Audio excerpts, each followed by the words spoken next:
मित्रों, हम यहाँ आज नोएडा में हैं। हमारे साथ अतुल कुमार जी हैं। अतुल जी, जी, नमस्कार। नमस्कार। नमस्कार। मित्रों, अतुल कुमार जी को आप में से कई लोग जान रहे हैं। विष्णु प्रभाकर जी की संतान, उनके पुत्र। विष्णु प्रभाकर जी की कुल 4 संतानें हैं। पहली संतान बेटी, उसके बाद आप अतुल जी, फिर इनके छोटे भाई और फिर इनकी बहन। कुल 4 संतानें विष्णु प्रभाकर जी की। उनमें से अतुल जी की बड़ी बहन अब नहीं है। और मित्रों, हम लोग नोएडा के सेक्टर 46 में हैं, अतुल जी के घर पर। और विष्णु प्रभाकर जैसी शख्सियत का पुत्र होना बड़ी जिम्मेदारियों भरा काम भी है। आप साइंस से जुड़े रहे, एमएससी मैथमेटिक्स आपने की, अपना व्यवसाय किया और लंबे समय तक व्यवसाय में रहे। बाद में आपने विष्णु प्रभाकर फाउंडेशन बनाया। उसके अंतर्गत कार्यक्रम हो रहे हैं और कई अ, विष्णु प्रभाकर जी पर केंद्रित कई पुस्तकों का संपादन किया। मेरे हाथ में आप देख रहे हैं विष्णु प्रभाकर जीवनी एवं कृतियां, 1912-2009। इसका संपादन अतुल जी ने किया। और 1912 में विष्णु प्रभाकर पैदा होते हैं और वर्ष 2009 में 11 अप्रैल को उनका देहांत होता है। विष्णु प्रभाकर, मैंने पूर्व में भी कई जगहों पर लिखा है, कहा है, एक सच्चे अर्थ में मसीहजीवी रहे। रेडियो के लिए खूब लिखा, पत्रिकाओं के लिए लिखा और कई कई तरह से लेखन किया।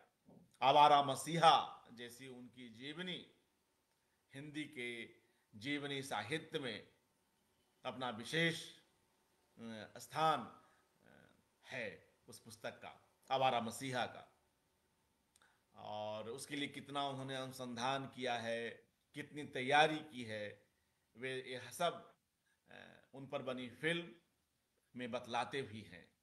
पद्मा सचदेव जी ने साहित्य अकादमी के लिए वह फिल्म बनाई, वह डॉक्यूमेंट्री बनाई। और उसमें विष्णु प्रभाकर जी कई ऐसी चीज़ों को याद करते हैं। कहानी की विधा हो, उपन्यास हो, कई क्षेत्रों में नाटक हो, एकांकी हो, अनुवाद भी किए। कई स्तरों पर विष्णु प्रभाकर जी का काम रहा। मेरे हाथ में यह देखिए एक और पुस्तक है, विष्णु प्रभाकर रचना संचयन। इसका भी चयन और संपादन अतुल जी ने किया। तो हमारे पास ऐसे कई लेखक हैं, कई ऐसे मैं कहूँगा सौभाग्यशाली लेखक हैं जिनकी संतानें उनके कामों को संभाल रही हैं। सौभाग्यशाली इसलिए भी कहता हूँ कि इतने सारे कामों को संभालना आसान नहीं है। कहाँ कहाँ किसी रचनाकार की जो रचनाएं हैं बिखरी हुई होती हैं। विष्णु प्रभाकर जो है संपूर्ण रचनावली भी आई प्रभात प्रकाशन से, जिसमें उनके नाटक हैं, उनकी कहानियां हैं, उपन्यास हैं, जीवनी है आदि। अतुल जी इन सब कामों को बखूबी संभाल रहे हैं और हमारे सामने उसे अलग अलग रूपों में लाते रहते हैं। और साथ में ये जो हम लोग हैं, हमारी पीढ़ी, हम में से कई लोगों ने विष्णु प्रभाकर जी को नहीं देखा, तो हम अतुल जी से मिलते हुए यही महसूस करते हैं कि हम विष्णु प्रभाकर जी से मिल रहे हैं। और एक और देखिए, एक खास चीज़ दिखला रहा हूँ और इसके बाद हम लोग अतुल जी को सुनेंगे। ये देखिए, पाखी का यह प्रवेशांक हैं। एक एक चीज संभाल कर किस तरह से अतुल जी रख रहे हैं। ये पाखी का प्रवेशांक है, इसको दिखाने का भी एक विशेष उद्देश्य है। पाखी का मित्रों यह प्रवेशांक पहला अंक सितंबर 2008 में आता है। तब विष्णु जी जीवित थे और उन्हें जेसी जोशी स्मृति साहित्य सम्मान की जो श्रृंखला पाखी की ओर से आयोजित हुई, उसमें शब्द साधक शिखर सम्मान दिया गया। पहला पहला शब्द साधक शिखर सम्मान विष्णु प्रभाकर जी को मिलता है। वे संभवतः लेने नहीं जा पाए जी, अस्वस्थ थे, लेने नहीं जा पाए क्योंकि बीमार थे, मगर उन पर जो सामग्री आई उसको उन्होंने जरूर पढ़ा।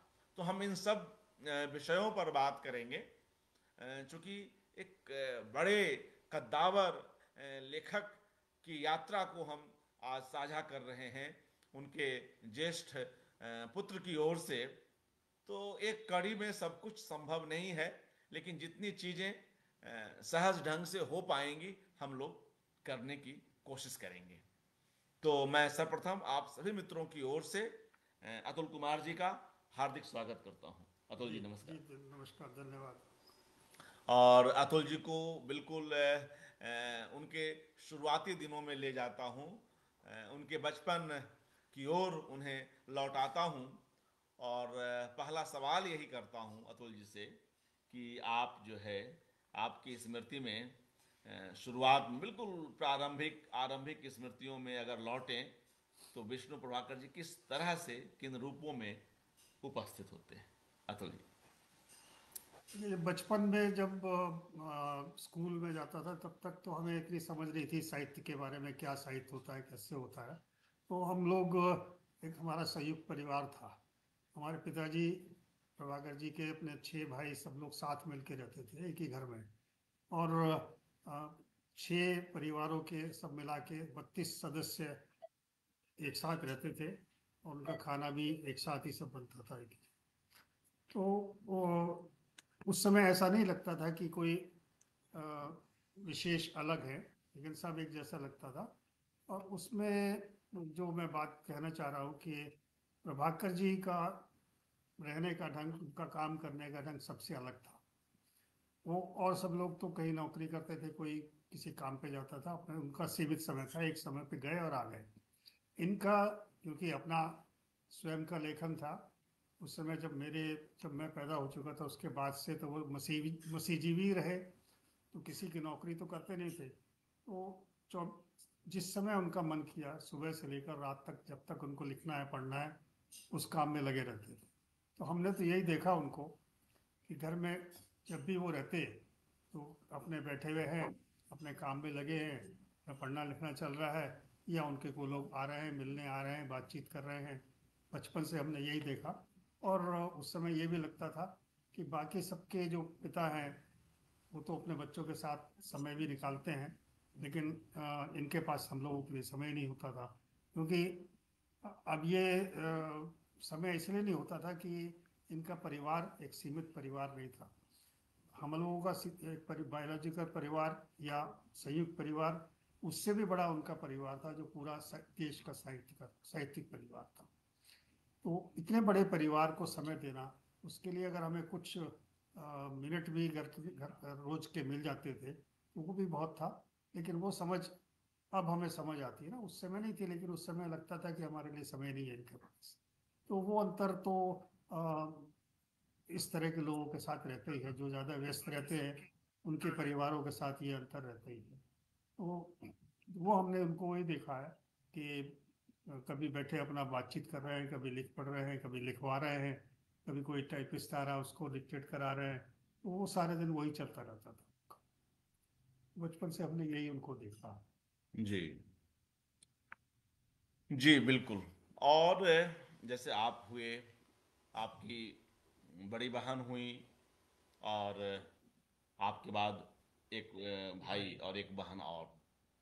तो आप चारों भाई बहनों के बीच विष्णु जी को लेकर, अपने पिता को लेकर किस तरह की चर्चा होती थी? आप लोग कब उनकी रचनाओं को पढ़ने लगे, कब उनसे कुछ किस्से कहानियां सुनने लगे, कभी इस तरह से कुछ कहते थे कुछ हमें सुनाइए, किस तरह की, या कभी आप लोग स्कूल में पढ़ रहे हों या कॉलेज में पढ़ रहे हों तो कुछ सहायता के लिए कभी उनसे कुछ कहा कि हमें यह विषय पढ़ा दें, या इस तरह से कुछ? वो चूंकि मेरी बड़ी बहन तो उन्होंने तो हिंदी में एमए किया था, उसके बाद हिंदी की शिक्षक भी रही, तो वो तो हिंदी के क्षेत्र में थी, तो साहित्य वाहित्य पढ़ती थी और उनसे बातचीत भी करती थी। लेकिन मेरा विषय तो हिंदी था ही नहीं, मैं तो विज्ञान के उसमें रहा क्षेत्र में, तो मेरा उस तरीके से तो उनसे संवाद नहीं होता था कोई भी। और मेरा छोटा भाई भी जो है वो इंजीनियर था, इंजीनियरिंग में भी कोई साहित्य से जुड़ाव नहीं होता। छोटी बहन, जो सबसे छोटी बहन, वो क्योंकि सबसे छोटी रही तो थोड़ा समय उनके साथ, वो कहीं बाहर भी जाती थी घूमने तो उनके साथ चली जाती थी, तो वो उससे उसका संवाद जरूर उनसे होता था। कि हम लोगों का संवाद बहुत कम होता था, बहुत ही आवश्यकता हुई।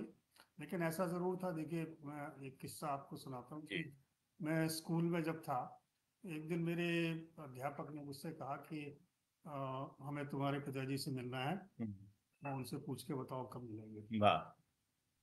अब हम कुछ जानते नहीं थे, तो ये लगा कि हमारे अध्यापक उनसे क्यों मिलना चाहते हैं, कोई शिकायत करना चाहते हैं, कोई बात है, कोई बड़ी हमने गलती करी है, क्या हुआ। तो हमें इतना उस समय इतना ज्ञान भी नहीं था कि वो किस क्षेत्र में क्या काम कर रहे हैं। जी। यही समझते थे कि भाई हम तो उनको पिता के रूप में ज्यादा जानते थे, साहित्यकार के रूप में कम जानते थे। तो ये लगा कि अब तो हमारी कुछ ना कुछ डांट पड़ेगी, पिटाई होगी। लेकिन जब उनसे पिताजी से समय लेके उनको बताया, अपने अध्यापक को, वो अगले दिन आए घर, तो घर आके मिले, और मिलके जब वापस गए, जी। उसके बाद जब वापस वो तो चले गए, लेकिन उसके बाद जब स्कूल में अगले दिन से मैं गया, तो कुछ और ही नज़ारा था। सब अध्यापक मुझसे बड़े प्यार से बात करते थे, सब विद्यार्थी साथी थे, सब लोग भी बड़े प्यार से बात करते थे। तो मुझे लगा कि कुछ ना कुछ अंतर है, हमारे पिता में तो कुछ ना कुछ खास बात है, जो इतनी जल्दी ये लोग उनके पीछे पहुंच गए। और तो इस तरह का जो कई तरह से इस तरह से चीज़ें होती रहती थी। तो बाद में भी इस तरह की बहुत सारी चीज़ें हुई। तो मैं कई जगह जाता था, मिलने किसी से गए, तो लोग कहते थे कि पूछते थे, परिचय दिया तो बताया, उनको बताया कि ये उनके पुत्र हैं। अच्छा अच्छा, आप उनके पुत्र हैं, आइए आइए, बैठिए बैठिए, बात करें। तो जब इस तरह का हम लोगों को मिलने लगा, तब हमें पता लगा कि उनमें कुछ विशेष है। जी। मित्रों, इस विशेषांक में कई लोगों की प्रतिक्रियाएं हैं, कई आलेख हैं, जिनमें सर्जना एवं साधना के प्रतीक नाम से विश्वनाथ त्रिपाठी लिखते हैं,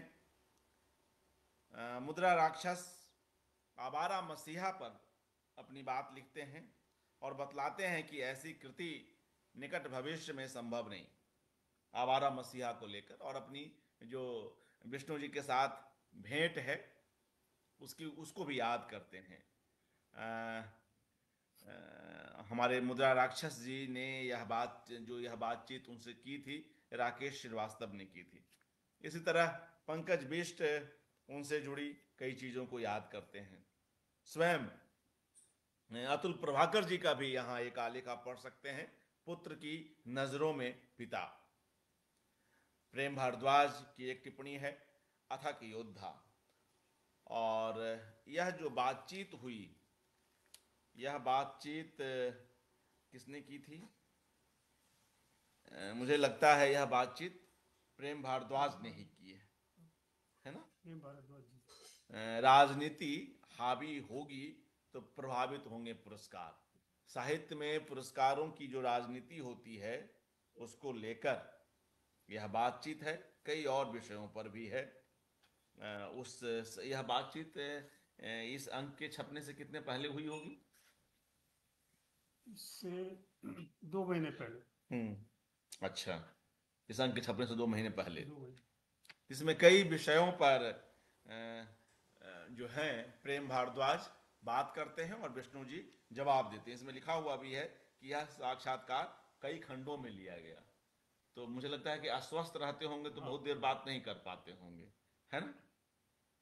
जैसे एक सवाल मैं लेता हूं, फिर आगे हम अतुल जी को सुनेंगे। हिंदी उनसे पूछा गया विष्णु प्रभाकर जी से कि हिंदी साहित्य में जीवनी लेखन को सशक्त साहित्यिक विधा के रूप में नहीं लिया गया है। आवारा मसीहा के बाद इसमें क्या बदलाव आया है? उसका जवाब देते हैं विष्णु जी, हिंदी में मुख्यतः काव्य को प्रमुखता दी गई। प्रबंध काव्य हो या गीत काव्य, ये दोनों ही विधाएं सबसे ज्यादा प्रभावी नहीं हैं।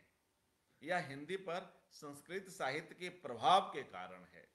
इधर अरबी, फारसी और अंग्रेजी से प्रभावित होकर अन्य विधाओं की ओर भी साहित्यकारों का ध्यान गया है। इससे जीवनी लेखन को भी काफी महत्व दिया गया। तो इस तरह से एक एक बातचीत वे करते हैं। एक प्रश्न मैं और ले लेता हूं, क्योंकि छोटे छोटे उत्तर दिए हैं विष्णु जी ने। उनसे पूछा गया कि जिंदगी के इस पड़ाव में आपको कैसा लगता है। लगभग वे बेड रिडन थे उस समय। हाँ जी, 96 वर्ष की अवस्था में थे। जी, लेकिन यहाँ तो 91 लिखा हुआ है। इस 21 जून को मेरा 91 96 तो ये कोई पहले की बातचीत है क्या? नहीं, ये गलत छप गया है, गलत छप गया है ना। 96 उनकी उम्र तब थी, लेकिन मेरी रूटीन जिंदगी में कोई फर्क नहीं आया 96 में भी। सामाजिक तौर पर काफी बदलाव आया है। इससे लगता है कि आज चिंतनशील व्यक्ति अलग थलग पड़ता जा रहा है। जन्म से लेकर 1980 तक के संस्करण मैंने लिखे हैं। 1980 में मेरी पत्नी की मृत्यु हो गई थी, तभी से संस्मरण लिखना रुका हुआ है। अब अस्वस्थ भी रहने लगा हूं। हालांकि मैं काफी थक जाता हूं, फिर भी एक नया उपन्यास लिखना चाहता हूं। ये कुछ सवाल पुराने पूछे हुए हैं बीच बीच हम्म में, हम्म तो वो समय समय पे पूछे गए सवाल वो जोड़े हुए हैं। जी जी, तो ये पुराना समय का सवाल पूछा हुआ। सही कह रहे हैं। तो यह बातचीत वो खुद, इसमें यह चर्चा आई भी है, प्रेम भारद्वाज ने की भी है कि यह बातचीत कई खंडों में हुई है। तो खैर, आप बताएं अतुल जी कि आपने उनके लेखन को कब पढ़ना शुरू किया और फिर क्या महसूस किया? पढ़ने का तो ये है कि बीच बीच में तो कभी कभी हम लोग इधर उधर बाहर जाते थे, कुछ करते थे, कहीं रास्ते में पढ़ लिया, या उधर कभी कभी ऐसा भी करते थे कि उनके पीछे भी लेके जो उन्होंने नया लिखा वो भी पढ़ लेते थे, तो निकाल के पढ़ते रहते थे। और लेकिन चूंकि जैसा मैंने कहा कि मेरा साहित्य में बिल्कुल कभी उस तरफ रुझान ही नहीं था, रुचि नहीं थी, तो ज़्यादा उन चीज़ों को मैंने समझने की कोशिश भी नहीं की। लेकिन ये सब समझना शुरू किया मैंने जब वो उनके ये 90-95 1995 के बाद से, जब उनसे उनके तरफ ज़्यादा समय मेरा रहता था। तो उस 94-95 से जब वो ज़्यादा अस्वस्थ रहने लगे थे, 1995-94 से, तब मेरा उनसे ज़्यादा आना जाना, साथ में भी उन कॉफ़ी हाउस भी जाते थे तो शाम को लेने जाना करना, तो तब बातचीतों में उनसे साहित्य के बारे में भी और चीज़ों के बारे में भी तब ज़्यादा पढ़ना लिखना हुआ। और लेकिन जब उनके अंतिम समय में, उसके बाद तो फिर चूँकि बहुत लोगों से बातचीत करनी भी होती थी और आना जाना भी होता था, क्योंकि इनका जो राखी का जो सम्मान था वो भी लेने में ही गया था, तो तब मैंने ज़्यादा रुचि लेनी शुरू की और काफ़ी कुछ पढ़ा और उसको समझा। जी, तो जब यह पाखी का सम्मान मिला तो कोई लेखकीय वक्तव्य भी उन्होंने लिखा था? नहीं, वो उस समय इस अवस्था में नहीं थे कि लिख पाते, सिर्फ उन्होंने शुभकामना संदेश दिया था।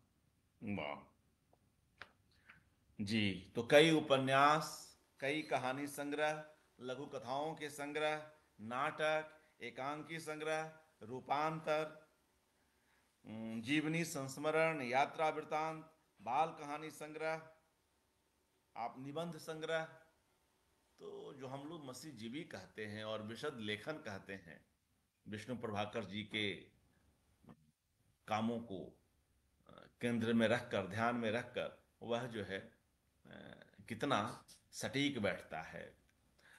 मैंने चूंकि वह उनका वह इंटरव्यू मैंने वह इंटरव्यू कहिए या वह फिल्म कहिए जिसमें वे साहित्य अकेडमी के लिए बातचीत करते हैं, जो डॉक्यूमेंट्री फिल्म बनाई पद्मा सचदेव ने, तो उसमें भी हमने मित्रों चर्चा की है उस फिल्म की।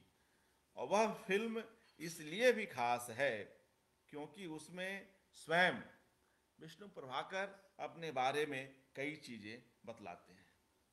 पाखी एक महत्वपूर्ण पत्रिका है और यह देखिए 2008 का प्रवेशांक है हमारे सामने, और किस तरह अतुल जी एक एक सामग्री को संभाल कर रखते हैं। इतनी शीघ्रता से शायद मैं भी कोई चीज़ न निकाल सकूं, लेकिन यहाँ चाहे उनकी रचनावली हो, उन पर केंद्रित किताबें हों, है ना, बहुत सारी चीज़, एल्बम हो, फोटोग्राफ भी हैं।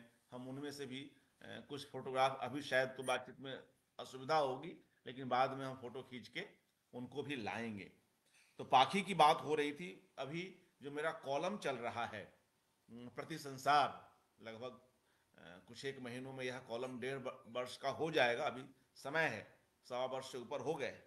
तो इसमें हमने विष्णु प्रभाकर जी पर जो फिल्म बनी उसके माध्यम से उन पर कुछ लिखा। तो मैं पहले वह अंश अपना ही लिखा हुआ यहाँ सुनाता हूँ, और उसके बहाने भी हम अतुल जी से बात करेंगे कि जब वह फिल्म बन रही थी तो कई कई बार उसकी बैठकें हुई, उनके शॉट लिए गए, बातचीत की गई, तो उस अनुभव को भी जानेंगे।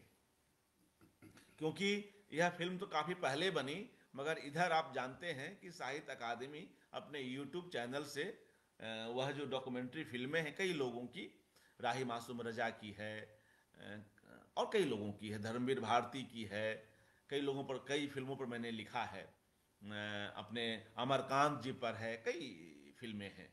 तो अब वो पहले की बनी हुई फिल्में जो आर्काइव से वे उसको ये करके जो भी फॉर्मेट रहता होगा उसको चेंज करके अब यूट्यूब पर ला रहे हैं, और वो पब्लिक डोमेन में है, कोई भी देख सकता है।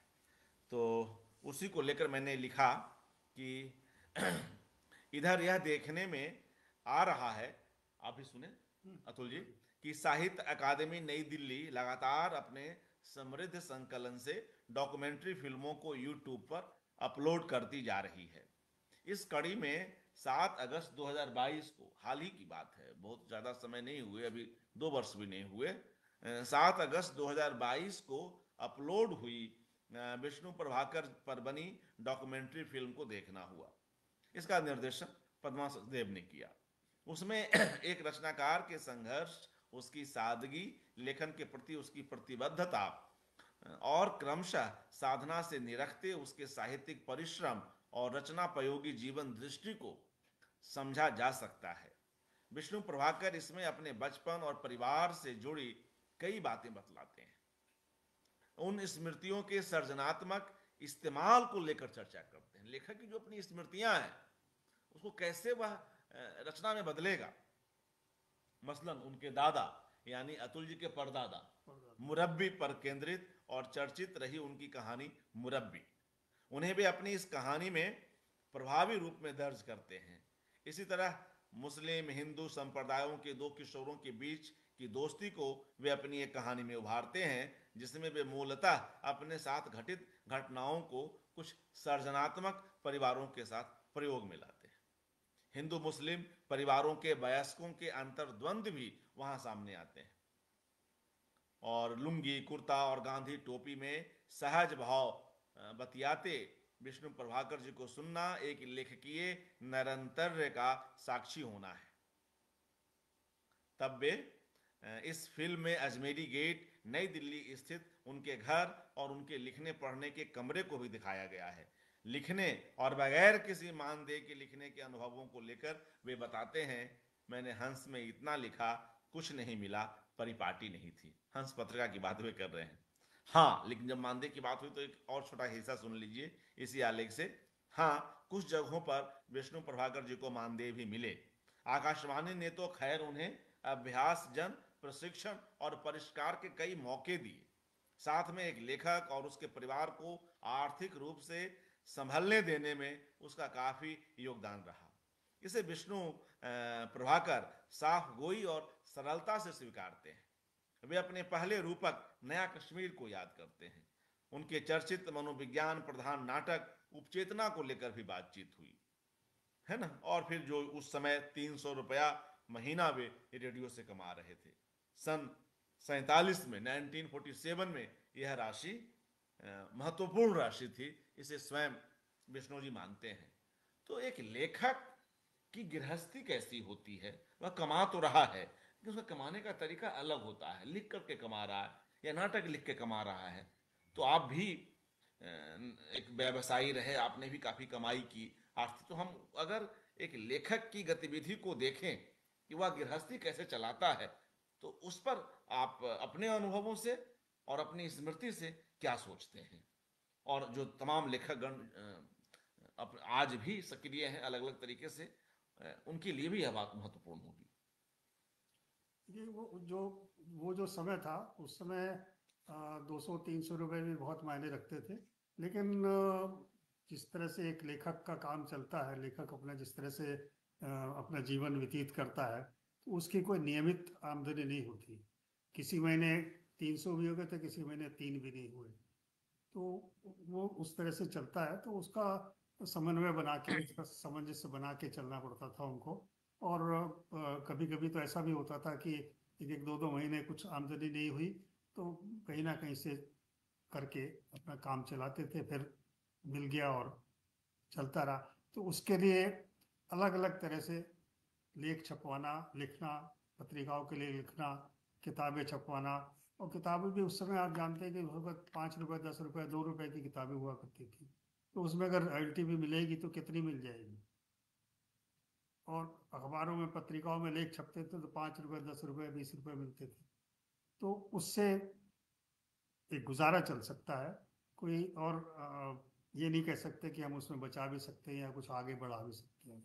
तो वो एक तरह से गुजारा चलने की बात चलती थी। लेकिन चूंकि संयुक्त परिवार था, तो संयुक्त परिवार में सब मिल के रहते थे, करते थे। तो इस तरह की चीज़ें जो होती थी, उससे ज़्यादा एहसास नहीं होता था कि ये कोई तकलीफ का समय चल रहा है या नहीं चल रहा है।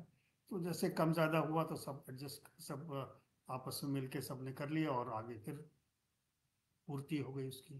तो इस तरह से हम लोगों को हम लोगों की शिक्षा में, हम लोगों के रहन सहन में कभी कोई इस तरह की बात नहीं हुई।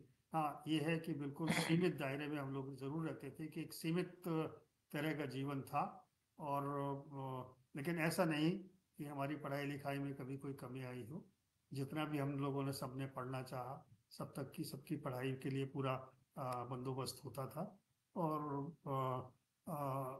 चूंकि सब लोग मिलके एक दूसरे के सहयोग से चलते थे, तो कोई ज़्यादा परेशानी का, हमें लगता है कि ज़्यादा परेशानी का नहीं, लेकिन उनको ज़रूर ऐसा एहसास होता था कि क्यों मैं दूसरे की सहायता लूँ। सिर्फ मेरे ही, जो मैं मेहनत करूँ उसी से ही मेरा काम चले और किसी से मुझे सहयोग ना लेना पड़े। तो उस तरह से जो उनका मानसिकता जो थी, उसका ज़रूर फर्क पड़ता था उनको, और उसके दबाव में वो काम ज़्यादा करते थे उसके। जी। इस फिल्म में मुझे लगता है कि ज़्यादातर हिस्से अजमेरी गेट वाले घर के हैं। हाँ, उसी उसी समय बनी वो अजमेरी गेट, जब हम लोग रहते ये थे कब की बात रही होगी, कुछ याद तभी है? ये फिल्म बनी थी। और ये होगी करीब 88 87 88 की बात। जी जी। तो अजमेरी गेट आप लोग कब छोड़ते हैं? अजमेरी गेट हम लोगों ने 2000 में छोड़ा था। जी। और आप कब पैदा हुए अतुल जी? मैं 1945 उसी घर में? उसी घर। वाह। तो 1945 में अतुल, 1944 में पिताजी दिल्ली आ गए थे। तो उसके बाद से कुछ समय तो पीपल महादेव घर में रहे, लेकिन उसके बाद इस घर में आ गए थे, कुंडे वाले घर में। और वहीं मेरा जन्म हुआ। उसके बाद से जब तक 2000 तक हम लोग वहीं रहे।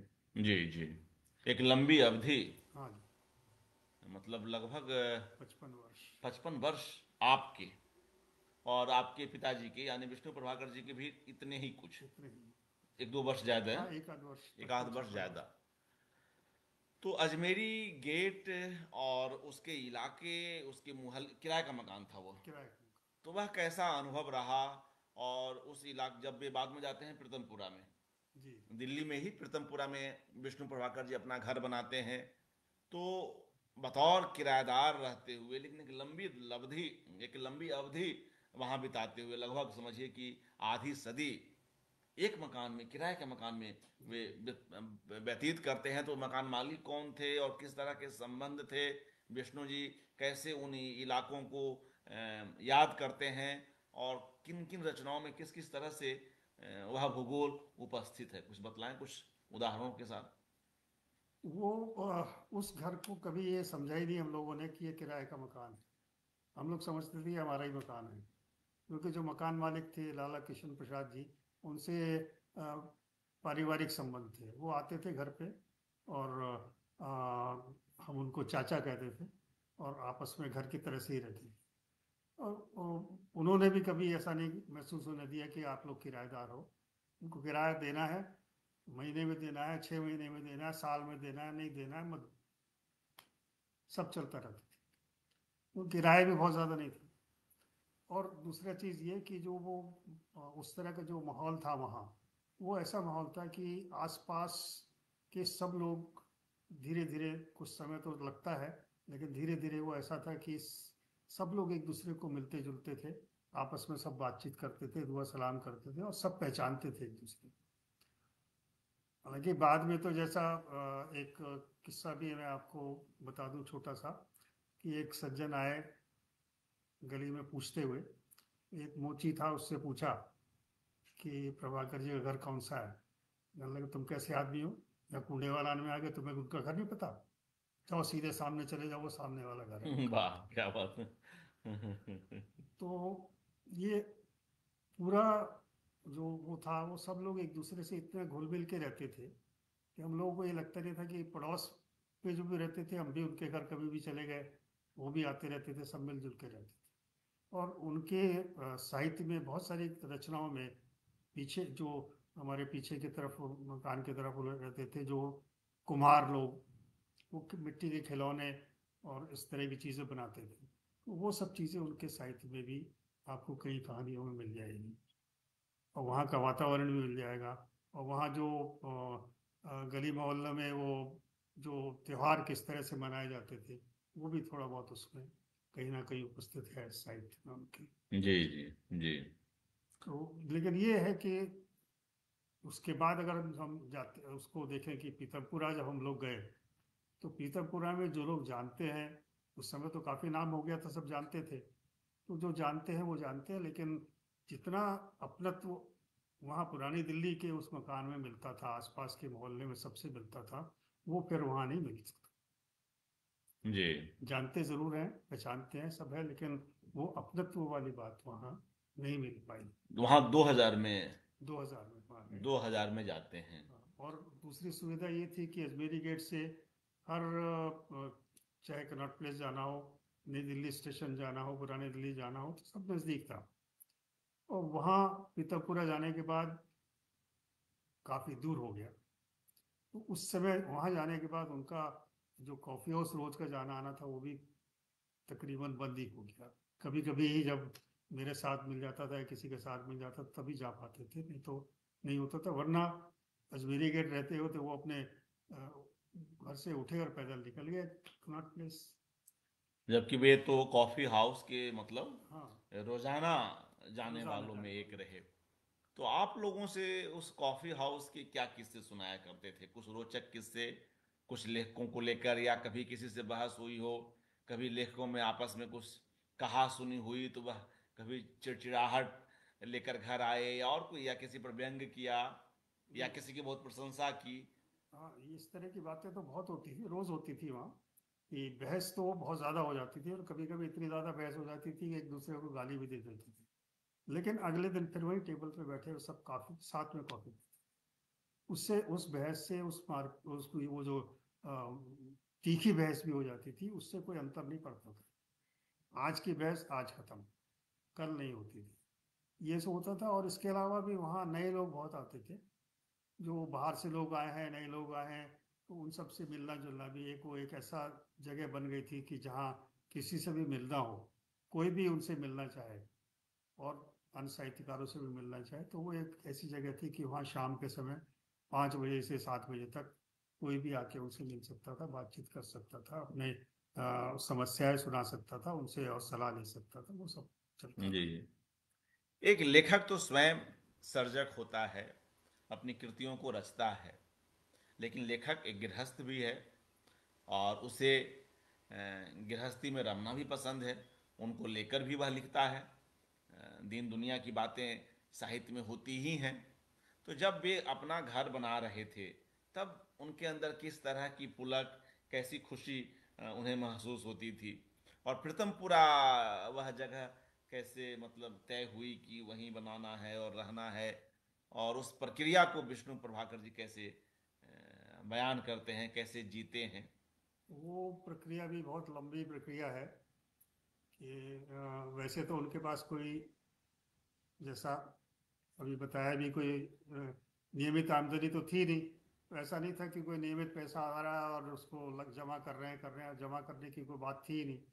तो ये 1974-75 की बात होगी कि जब उन्होंने कोई पहले इंश्योरेंस अपना बीमा करवाया था, तो उसके बीमा का पैसा मिला था 6-7 हज़ार रुपये। तो हमारे चाचा थोड़ा व्यवहारिक ज़्यादा थे, तो उन्होंने एक समिति बनाई हुई थी। उस समिति को एक ज़मीन अलॉट हुई थी पीतमपुरा में। उस समिति में एक प्लॉट, उन्होंने कहा कि आपको ये बीमा का पैसा मिला है, ये पैसा मुझे दे दो, मैं इसके लिए प्लॉट खरीद देता हूँ। तो वो 74-75 में ये प्लॉट बुक करा दिया गया और खरीद लिया गया।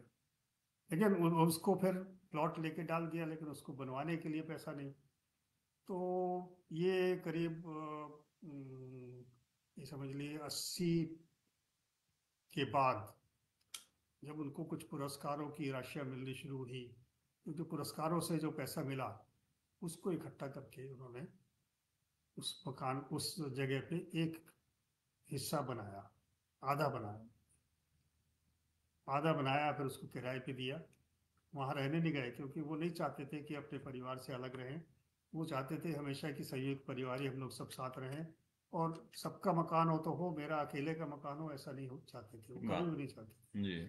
लेकिन ये ऐसा था कि हमारी जो माता जी थी, उन्होंने उनको ये कहा था कि आप, ये सब बातें तो ठीक है, आप बिल्कुल साथ रहना चाहते हैं, लेकिन अपने बच्चों के लिए भी कुछ करके जाइए, उनके लिए कम से कम एक मकान तो बनवा दीजिए। वाह। तो उनके कहने से ही वो उन्होंने जगह ली थी, और उनके कहने से ही वो मकान बनवाया था।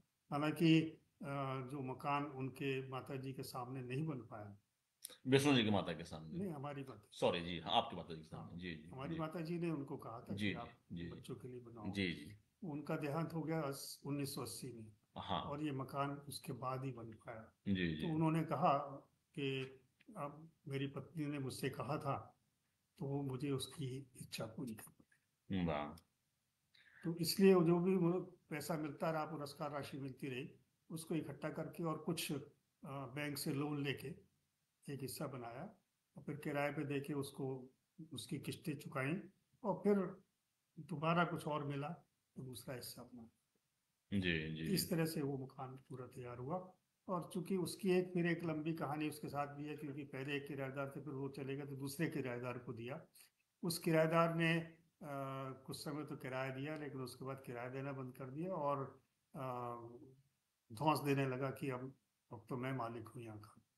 और बाद में कोर्ट में भी केस चला, और केस चलते चलते बीच में उसने ये किया कि सब सरकारी अफसरों से, इधर उधर के लोगों से मिलके वो मकान अपने नाम ट्रांसफर करा लिया। और वो कोर्ट में बहुत लंबा केस चला। उस समय ये 1994-95 से और 2000 तक का ये किस्सा है कि उसमें कोर्ट में केस भी चले, पार्लियामेंट में क्वेश्चन भी उठा, और बहुत सारी चीज़ें बातें हुई, पुलिस कचहरी भी हुई, केस भी हुआ, उन लोगों के ऊपर उनसे हमें थ्रेट भी मिले, और उनसे लालच भी मिले, सब तरह की बहुत सारी बातें हुई।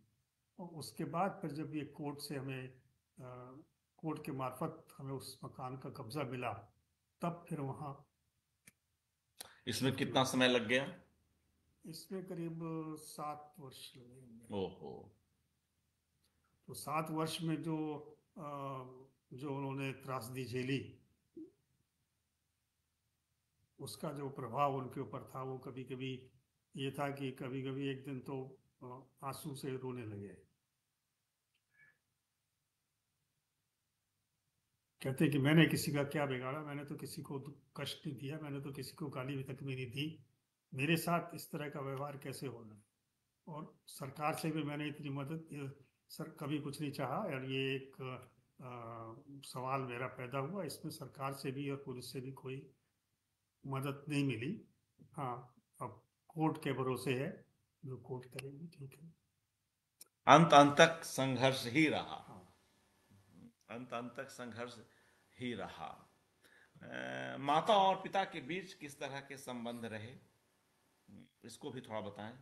आपकी माता जी आप और विष्णु जी। माता जी से, उनसे शादी के बाद वो उनको अपनी पत्नी से ज्यादा अपनी प्रेमिका मानते थे, और उसी तरह से उनका संबंध रहता था, और उसी तरह से उनकी अपेक्षा भी रहती थी। उस अपेक्षाओं के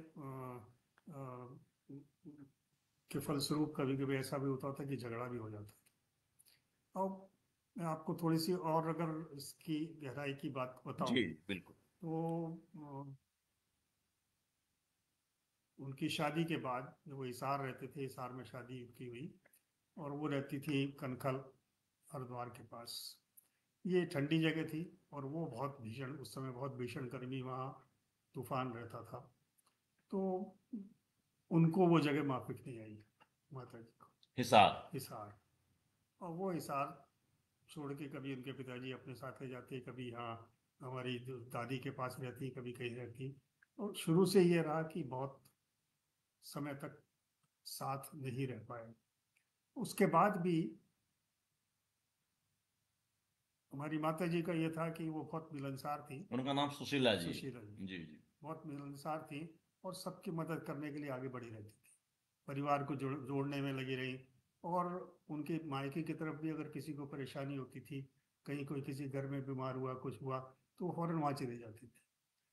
तो मैं उनकी फाइल देख रहा था पत्रों की, तो उनके 1934 से और 1980 का वैवाहिक जीवन है। तो बाद के समय तो खैर साथ रही, लेकिन बहुत समय ऐसा रहा कि साथ नहीं रही। उनका विवाह 38 में हुआ। 38 38 में हुआ, जी जी, 38 1938। में। 1938 में मित्रों विवाह होता है 38 के सुशीला जी बाद, से, विष्णु प्रभाकर जी का। 38 से लेकर 80 के बीच में, 80 के बाद ये समझ लीजिए कि 70 के बाद तो खैर वो 65-70 के बाद तो साथ रहे। जी जी। लेकिन उसके बीच से, उसके पहले के, मैं उनकी फाइल देख रहा था, तो उसमें कम से कम 200 पत्र हैं उन दोनों के। वाह। 200 पत्र क्यों लिखे गए? क्योंकि वो पास नहीं थे, वो दूर थे। कहाँ कहाँ? हाँ, या तो पिताजी यात्रा पे रहते थे, वो यहाँ रहती थी, या माता जी कभी अपने हमारी दादी के पास हैं, कभी अपने पिता के पास हैं, कभी और किसी परिवार में कोई आवश्यकता हो तो उनके पास चली गई। तो साल में 4-5-6 महीने वो इधर उधर अलग अलग ही रहते थे। जब अलग अलग रहेंगे तभी पत्र व्यवहार होगा, जी साथ रह रहे हैं तो नहीं होगा। तो इतने पत्र आपस में लिखे गए, और उन पत्रों में उन्होंने यही अपनी पीड़ा व्यक्त की है कि, और शुरू शुरू में तो बिल्कुल प्रेम है उस पत्रों में, जी जी। और लेकिन जब ये पीड़ा लगती है कि भाई हम साथ नहीं रह पाते, तो वो आक्रोश भी है। वाह।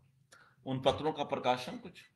उन पत्रों का अभी तक प्रकाशन नहीं हो पाया, कुछ पत्रों का बीच बीच में कहीं ना कहीं जगह किया गया है। जी।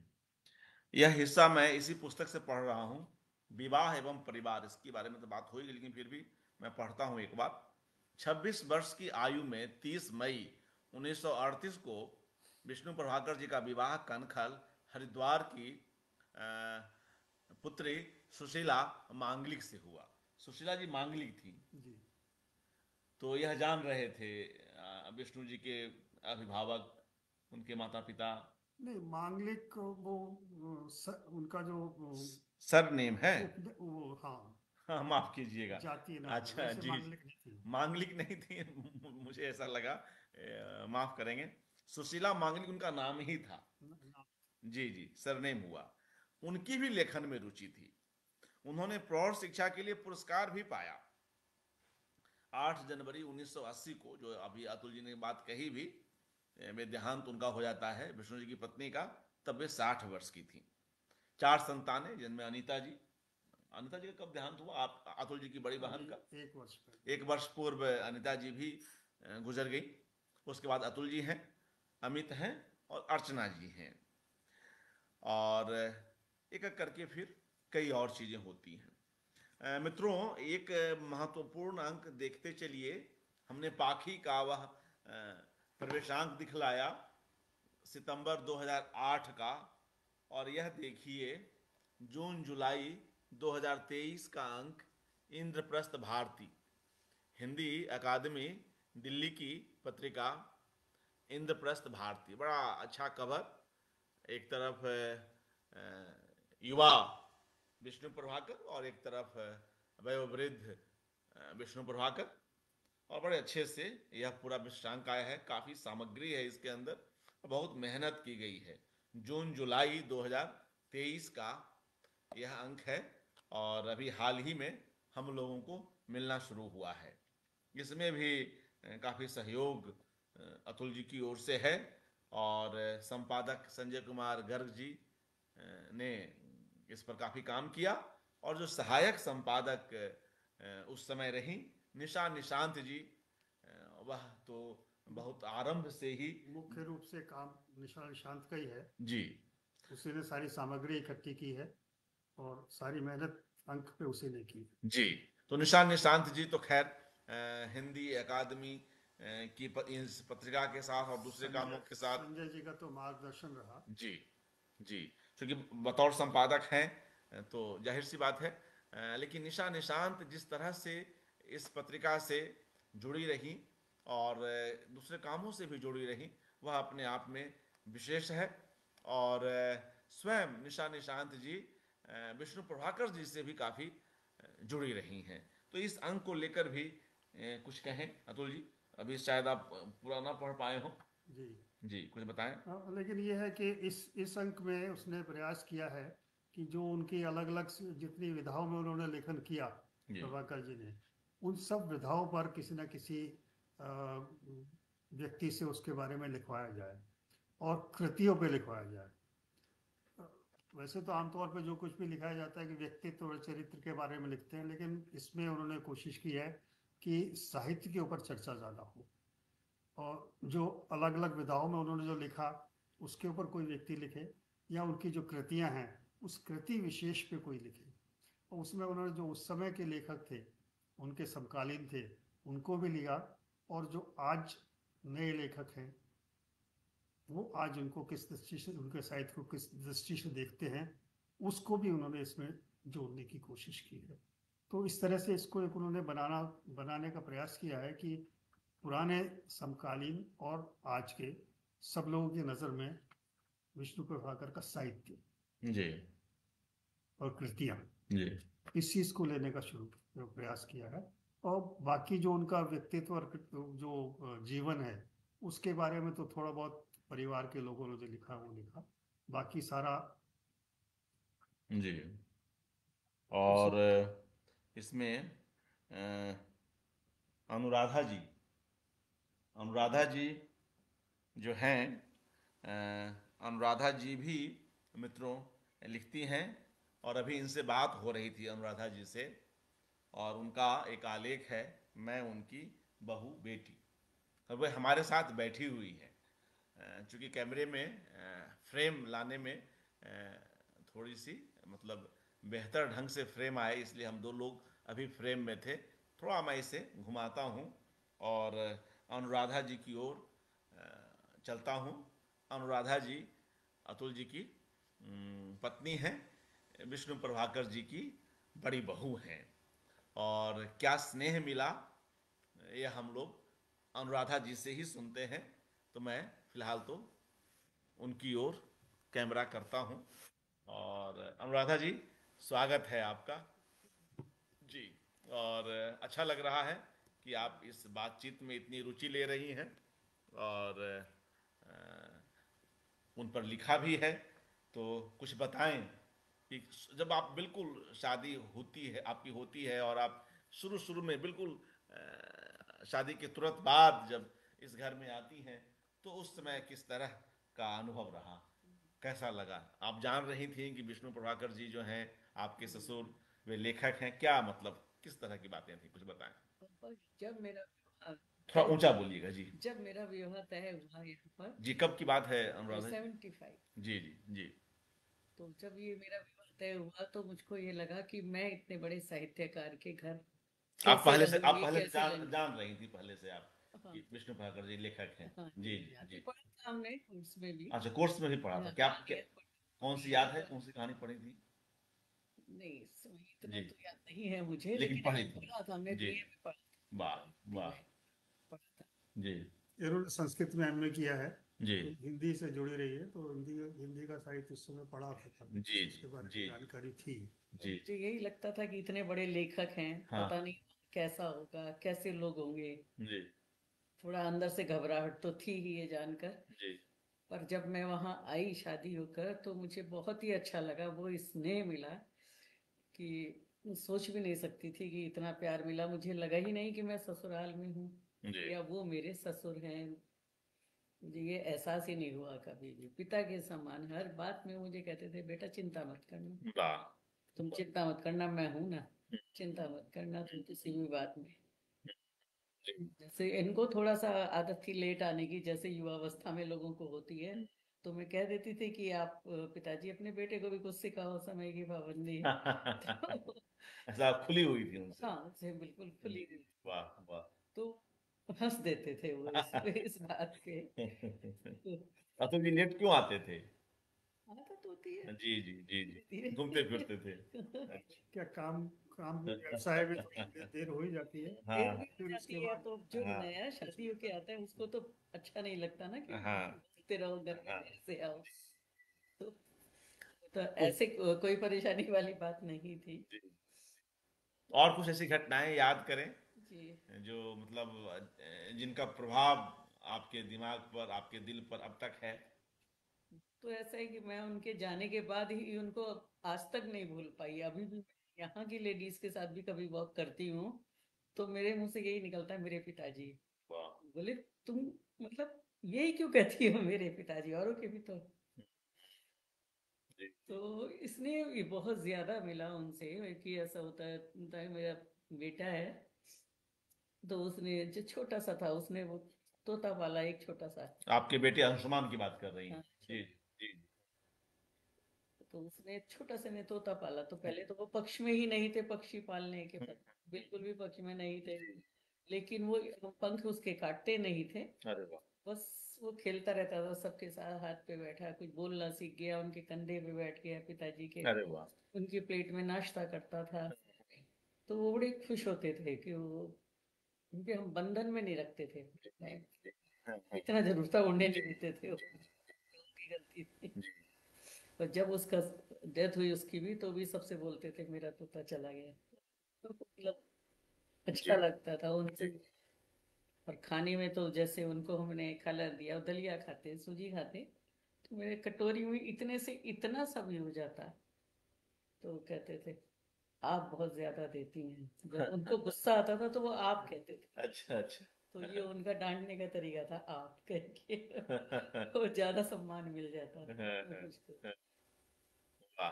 मेरे से सर पे से भी उन्होंने पल्ला हटवाया था। अरे वाह वाह मेरे से उन्होंने कहा, बेटा तुम सारे दिन हमारे साथ रहती हो, पल्ला संभालोगी या काम करोगी। वाह। बहुत बड़ी बात है। अब वो बहुत सारी चीजें इसमें मैंने दी। जी मुझे हर महीने वो सर 1,000 रुपया देते थे। तो मैंने कहा, आप क्यों देते हैं, मना किया, तो बोले तुम भी तो हमारी सहायिका हो, हमारा सब काम संभालती हो। बहुत ज्यादा काम था उनके पास। जी। मैं मित्रों, यह जो इंद्रप्रस्थ भारती अंक है, इसमें एक हिस्सा इनके आलेख का, अनुराधा जी के आलेख का सुनाता हूँ।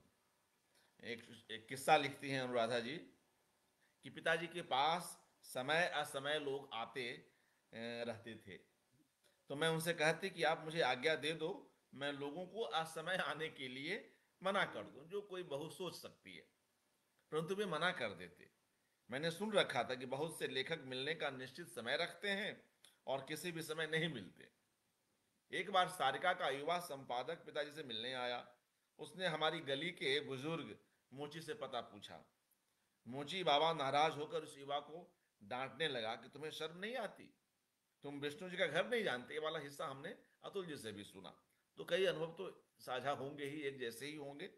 कई बार तो उनके पत्र भी केवल उनके नाम और दिल्ली लिखा होने से ही पहुंच जाती है। देखिए कितनी बड़ी बात है, कोई पत्र अगर लिख रहा है और उसे नाम नहीं मालूम, पता कई बार नहीं रहता है, कोई जल्दबाजी में है, कहीं किसी अंक में पता छपा है तो वो अंक उसके पास नहीं है, तो किसी ने लिख दिया श्री विष्णु प्रभाकर दिल्ली, तो वह पत्रिका आ गई। उसकी ये बहुत ही बारीक विश्लेषण है, एक निरीक्षण है जो अनुराधा जी कर रही हैं मित्रों। तो कई बार तो उनके पत्र भी केवल उनके नाम और दिल्ली लिखा होने से ही पहुंच जाते।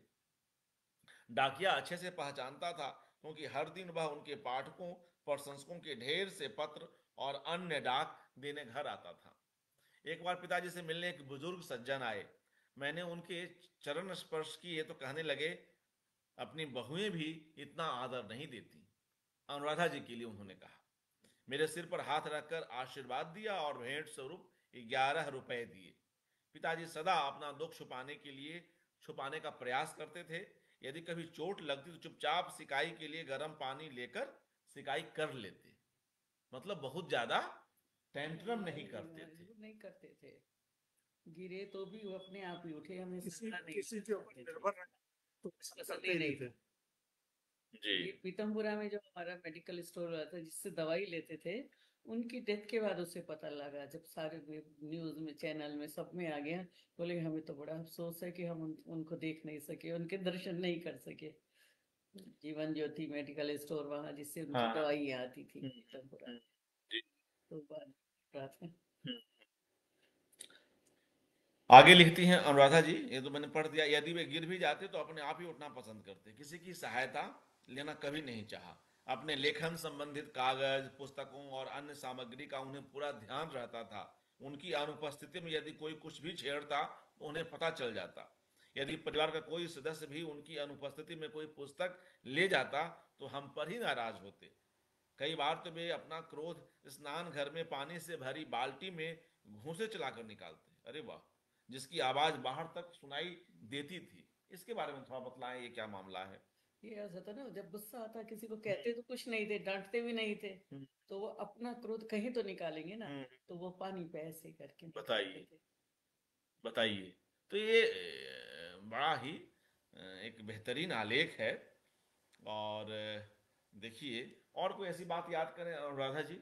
जी जी, कोई और ऐसी बात, क्या उनकी अपनी रचनाएं कोई ऐसा है कि छपने से पहले आप लोगों को सुना रहे हो, आप सुनी हो? नहीं, ऐसे तो नहीं मेरे साथ कभी हम्म, हुआ, जी लेकिन वैसे बहुत फ्री होकर बात करते थे, और बहुत सारी बातें जो मुझे याद ही नहीं आती हैं, बहुत है मेरे साथ तो।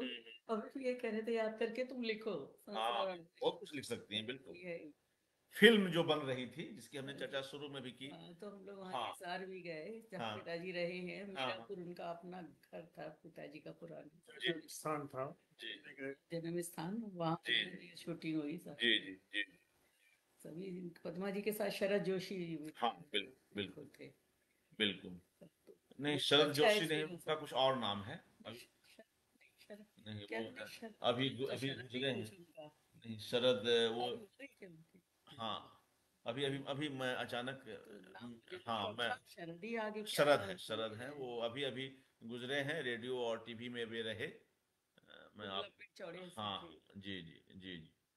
तो उनके पास ये बिहार का एक लड़का भी 2 महीने आकर का रह गया रिसर्च के लिए। जी साउथ की एक लड़की जिस पर पिताजी ने लिखी थी जिंदगी एक रिहर्सल हाँ किताब, हाँ उस वो हमेशा सहायता ही मांगती रहती थी। जी और उसने जब शादी, 3 शादियां हुई थी उसकी किसी में, फिर उसके बाद किताब पूरी होने के बाद उसने एक और की। तो अच्छा। पिताजी से ही बोल रहे थे तो अधूरी रह गई आपकी किताब। जी जी अब वो आती थी कभी साड़ी एक एक दो बार आई है, वैसे वो हमेशा भाई पैसे ही मांगती रहती थी, जी। कहीं से भी पत्र द्वारा भी ऐसे और जब आप लोग पेरेंट्स बनते हैं, जी। आपके बच्चे पैदा होते हैं, उस समय किस तरह की खुशियां थी, किस तरह का रिएक्शन था, दादा बनने का रिएक्शन विष्णु जी का, थोड़ा वो स्वाभाविक है बताएं। उनकी जी। जो मंद मुस्कान रहती है हाँ हाँ। उनकी, तो और मैं तो जब हॉस्पिटल से आई तो बेटा मेरा हुआ था, ये लखनऊ में थे, वह नहीं थे, ये दिल्ली में नहीं थे। जी। तो पिताजी बड़े ध्यान से, बेटा जाना आराम से, बस आराम करो, आराम करो, मतलब ध्यान रखते थे, बहुत जी ज्यादा ध्यान रखते थे। और बेटा बहुत शरारती था मेरा, उसको बांध के, शायद इसमें होगा भी, अपने पास सोफे पे हाथ बांध के बिठा लेते थे, अच्छा अच्छा। हाँ और वो हंसता रहता था। हाँ। कभी अलमारी में बिठा लिया तो भी वो हंसे जा रहा है बैठ के। आप अंशुमान जी की बात लंच में कर ये रहे भी हैं। आया था, मैंने हाँ हाँ। कहा आया ऑफिस से, तो भी तो अच्छा वो शरारती तो बहुत, और ऊपर छत पे चढ़ गया, वो पीछे पीछे दौड़ रहे, बाबा जी आपका बीपी बढ़ जाएगा, और छोटा सा था। अच्छा। और हाँ, अंशुमान दौड़ ऐसा से, कह रहा है, अंशुमान यह बात कह रहा हाँ है, जो छोटा था तब, तभी कहता था ये तब बात। कह रहे। वाह वाह। तो बहुत, इसने भी बहुत सेवा की है अपने दादाजी की, और जी अपने पापा से सीखा जो भी जी जी जी। सेवा की है। बिल्कुल।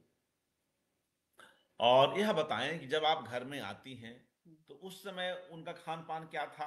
और जो भी आपने बताया कि भाई छोटी कम मात्रा में भी अगर दलिया दे रहे हैं तो वो गुस्सा कर रहे हैं, कोई नहीं, ज्यादा मत हाँ, दो।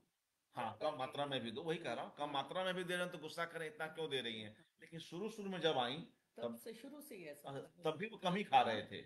कम ही खा रहे थे। शाम को वो क्या करते थे, एक सब्जी, दही और दूध फाड़ के, छेना जिसे बोलते हैं, चीनी मिला के हम्म। वो देती थी। फिर धीरे धीरे मैंने कोशिश की, पिताजी एक रोटी तो लीजिए, अच्छा। एक रोटी तो लीजिए, तो उन्होंने शाम को एक रोटी लेनी शुरू कर दी। जी जी जी। वो मेरे पिताजी ने मान ली थी, वो मेरे पतिदेव नहीं मानते खाने में बात। अच्छा अच्छा। जी। तो एक रोटी खाने लगे थे शाम हाँ को। हाँ हाँ। जी ये जी। उसने, बेटे ने मेरे वो लिखी थी, छोटे से ने ही, ये तोते पे कविता। अच्छा। तो उन्होंने वो बहुत संभाल के अंतिम दिनों तक अपने पास रखी, वो कविता उन्होंने। और जैसे पहली सैलरी बच्चों ने दी अपनी, दोनों ने, बेटी ने भी और उन्होंने भी, तो दोनों ने कुछ राशि रख के बाकी वापस कर दी बच्चों को। वाह तो उन्होंने वो संभाल के रखी, खर्च नहीं किए। वाह वाह। बच्चों ने कहा बाबा जी एक रख लीजिए, आपने कुर्ता पजामा बना लीजिए। हाँ हाँ। नहीं है, संभाल के रखे। जी जी तो बहुत स्नेह था बच्चों से भी। जी। और बेटी आ, सीधी थी, ये शरारती था बचपन में। जी जी जी। अब मैं वापस मित्रों अनुराधा जी के पास दोबारा चलेंगे अगर समय रहा, और हम वापस थोड़ा अतुल जी के पास आते हैं, क्योंकि समय भी हुआ है और मैं भी काफी देर से यहाँ हूँ। अपनी इनकी स्वयं की दिनचर्या भी है, तो हाँ, ज्यादा समय लेना शायद ठीक भी ना हो। तो कुछ और बातचीत करते हैं, क्योंकि यह तो एक इतना बड़ा विषय है, विष्णु प्रभाकर जी की यादें, कि एक कड़ी में संभव ही नहीं। कुछ देर और बात करते हैं और फिर हम लोग विराम लेंगे, और पुनः कभी यहाँ आएंगे नोएडा सेक्टर 46, तो और मिलेंगे और भी बातचीत करेंगे। यह जो किताब आप देख रहे हैं, विष्णु प्रभाकर रचना संचयन, पूर्व में भी हमें हमने इसे आपको दिखाया, साहित्य अकादमी की ओर से यह किताब प्रकाशित है, और लंबी भूमिका अतुल जी ने लिखी है, जो हमारे साथ बैठे हुए हैं। तो अतुल जी, इस किताब की तैयारी से जुड़े जो अनुभव है वह भी बतलाएं। यह किताब प्रकाशित होती है, इसका प्रथम संस्करण 2020 में आता है। 2020। जी जी, 2020 में, हाल की बात है, बहुत पुरानी बात नहीं है। 2020 में इसका पहला संस्करण आता है। तो इस किताब के लिए क्या तैयारी किए, किस तरह से एक बड़े कामों के बीच कुछ एक प्रतिनिधि रचनाओं को निकाला, इस कैसे किया? ये इस पुस्तक का प्रस्ताव 2018 में तैयार हुआ, और उसको तैयार करने में 2 वर्ष का समय तकरीबन मुझे लगा। वो इसलिए कि वो लोग साहित्य अकादमी वाले चाहते थे कि भूमिका जो लिखी जाए वो कम से कम 30 पेज की हो। छोटी भी हो तो चल जाता, लेकिन फिर मैंने कहा जब लिखनी है तो उनका जो पूरा साहित्यिक जीवन है, जो कैसे कैसे उन्होंने हर विधा में क्या क्या लिखा, कितना लिखा, कब कब लिखा, वो सारी चीज़ उसमें जोड़नी चाहिए। तो वो, और वैसे तो मुझे क्योंकि मैं साहित्य के क्षेत्र में नहीं था, ना मैंने साहित्य कभी पढ़ा, जी तो मुझे फिर ये सब सामग्री कुछ उनका जो साहित्य था उससे, और कुछ और लोगों से इधर उधर से सलाह करके, सब लोगों से और जो पुराने लेख छपे हुए उन सब से कलेक्ट करने में, उसमें जो समय लगा जी वो लगा। और प्रतिनिधि रचनाएं जो उनकी ली, वो फिर मैंने अपनी पसंद से ही पढ़ के, और जो अलग अलग अलग विधाओं में जो सम्मानित हुई, या ज़्यादा नाटक जो खेले गए, जो नाटक ज़्यादा पसंद करे गए, जो कहानियाँ बहुत पसंद करी गई, जिनको सम्मान मिले, पुरस्कार मिले, और लेख भी जो अ, संस्मरण लेख वगैरह जो किसी, वो तो सारे एक ही, उसमें कोई ज़्यादा ऐसा महत्वपूर्ण का मतलब उसमें कोई ऐसा विशेष नहीं कि जिसको एक ही को हम विशेष लेके चले। कई थे तो उसमें से चुनाव जिसमें ज़्यादा विस्तार से उन्होंने काफ़ी कुछ लिखा हो, उसको देख के मैंने उस तरह से उनको जी उसका चुनाव किया। जी। और मित्रों, साहित्य अकादमी वाले चाह रहे थे कि 30 पृष्ठों की भूमिका हो। यह लगभग मुझे लगता है कि 34 नहीं, ज़्यादा है, 40 से ऊपर पृष्ठों में इन्होंने काम किया। 40 से अधिक पृष्ठों में अतुल जी ने अपनी यह भूमिका लिखी, और कई सारी चीज़ें यहाँ पे उन्होंने जोड़ी हैं, बताई हैं। एक दो अंश अलग अलग जगहों से अगर पढ़ना चाहें इस भूमिका से तो अच्छा हो, या मैं ही पढ़ दूं, जैसा कहें आप। हाँ, पढ़िए। मैं ही पढ़ता हूँ मित्रों। अतुल जी की ओर से लिखी गई इस पुस्तक की भूमिका के कुछ एक हिस्से मैं पढ़ता हूँ। अतुल जी लिख रहे हैं, विष्णु प्रभाकर जी का जो व्यक्तित्व है, उनके व्यक्तित्व निर्माण का समय ही स्वतंत्रता संग्राम का समय था। विष्णु प्रभाकर जी के व्यक्तित्व निर्माण का समय ही स्वतंत्रता संग्राम का समय था। वे गांधी जी के अहिंसावादी विचारों से प्रभावित थे। अन्य स्वतंत्रता सेनानियों का भी वे मन से आदर करते और उनके बारे में लिखा भी। बचपन की ये घटना के बाद उन्होंने खादी पहनना शुरू किया और युवावस्था में यह प्रण लिया कि जीवन पर्यंत खादी पहनेंगे। इस प्रण को अंत तक निभाया।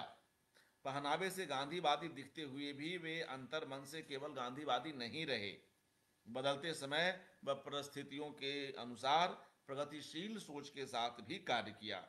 अन्य विचारधाराओं को भी समझते हुए अपनी स्वयं की स्वतंत्र विचारधारा का निर्माण किया।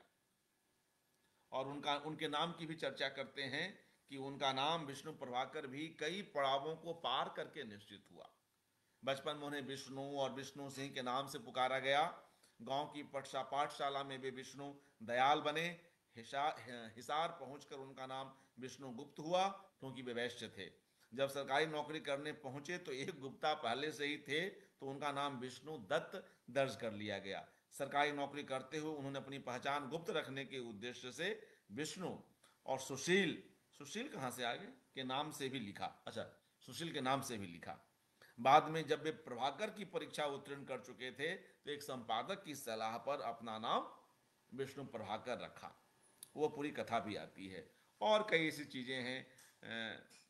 कविताओं को लेकर भी जो इन्होंने अभी जो बात कही कि कैसे उनकी सब विधाओं पर कुछ न कुछ बातचीत हो जाए, तो वहाँ कविताओं की बात भी करते हैं अतुल जी कि विष्णु जी ने सभी विधाओं में लिखा, तो कविता कैसे अछूती रह जाए। अपने लेखन का प्रारंभ उन्होंने कविता से ही किया, पर शीघ्र ही वे गद्य की ओर आकर्षित हुए और कहानीकार व नाटककार के रूप में स्थापित हुए। वे अपने को कवि नहीं मानते थे, पर नववर्ष, दीपावली और अन्य अवसरों पर शुभकामना संदेश लिखते हुए उनके मन की कविता जागृत हो उठती। अपनी डायरियों में भी मन की व्यथा कभी कभी कविता के रूप में दर्ज हो जाती थी। कुछ पत्रिकाओं ने अपनी इच्छा से उनकी कविताएं छाप दी, और उन्होंने स्वयं से कविता कभी भी छपने के लिए नहीं भेजी।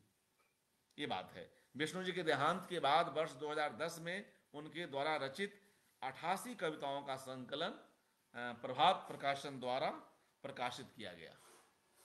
चलता चला जाऊंगा। आप, मैं चाहूंगा कि आप इनमें से कोई एक रचना जरूर पढ़ें, एक या दो रचना पढ़ें। हम आज विष्णु प्रभाकर जी को याद कर रहे हैं, तो एक लेखक को याद करेंगे तो उनकी स्मृतियों के साथ तो उनकी रचनाएं ही होती हैं मुख्य रूप से। एक बहुत छोटी सी रचना है जो 1970 में उन्होंने लिखी थी। चुके हुए लोगों से खतरनाक हैं। एक बार शीर्षक बतला दें। इसका शीर्षक है कविता का बिके हुए लोग। बिके हुए लोग जी।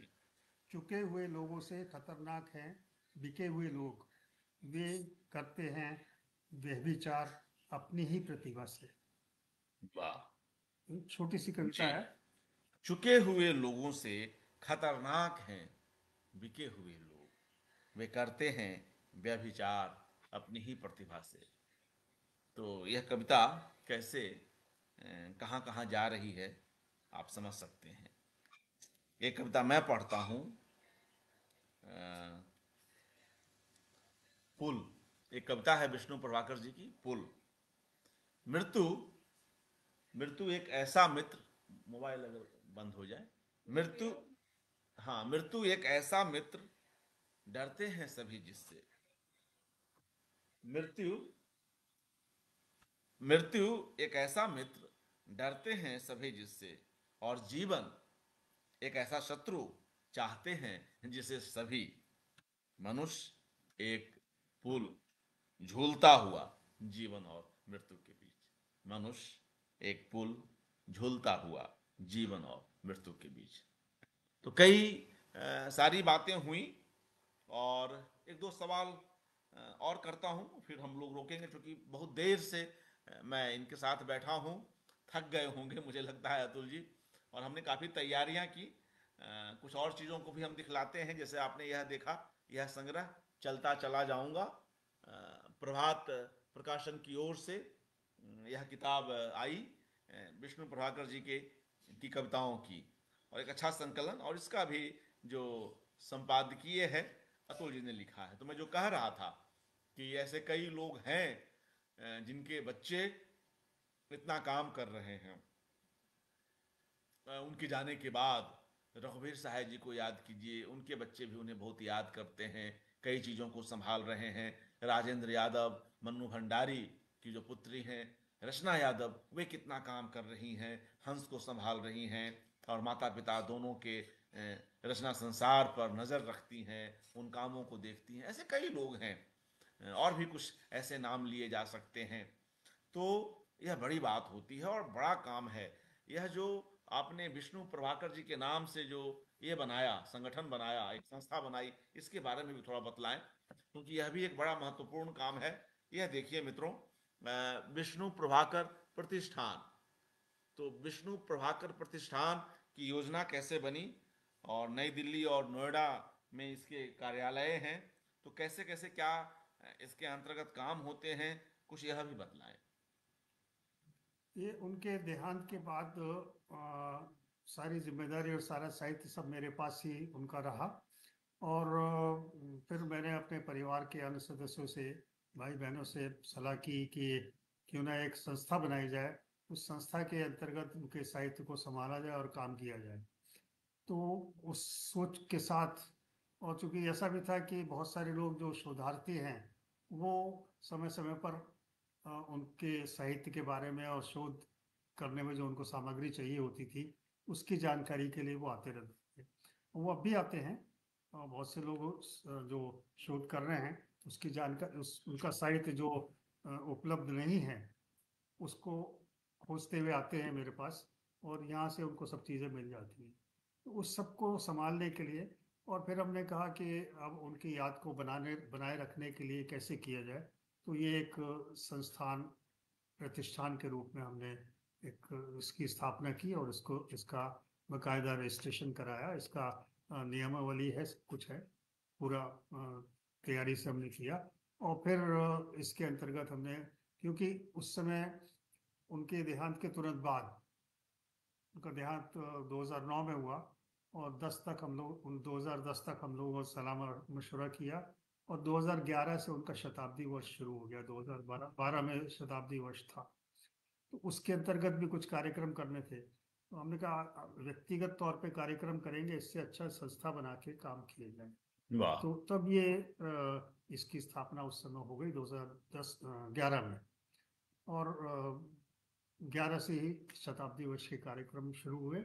और फिर वो जो सिलसिला शुरू हुआ, तो उस सिलसिला को फिर ऐसा मन में जोश लगा कि इसको चलते ही जाना है, इसको रोकना नहीं। उस 2 वर्ष में बहुत सारे कार्यक्रम पूरे देश में किए गए, और कुछ हमने अपने स्तर पे किए, कुछ संस्थाओं के साथ मिलके किए, कुछ अलग अलग संस्थाओं ने किए, उनमें हम शामिल हुए। और उसके बाद फिर हमने एक 2013 से जी। एक नियमित बना लिया कि एक हर महीने हम गोष्ठी करेंगे। वाह। साहित्य की किसी न किसी विधा पर हर महीने हम लोग एक गोष्ठी करते हैं, और उससे हम लोग जो नए साहित्यकार हैं, जो नए रचनाकार हैं, युवा हैं, उन लोगों को उनको हम ज़्यादा आमंत्रित करते हैं, उनको वहाँ एक स्थान देते हैं कि आप आएँ, अपनी रचनाएं सुनाएं।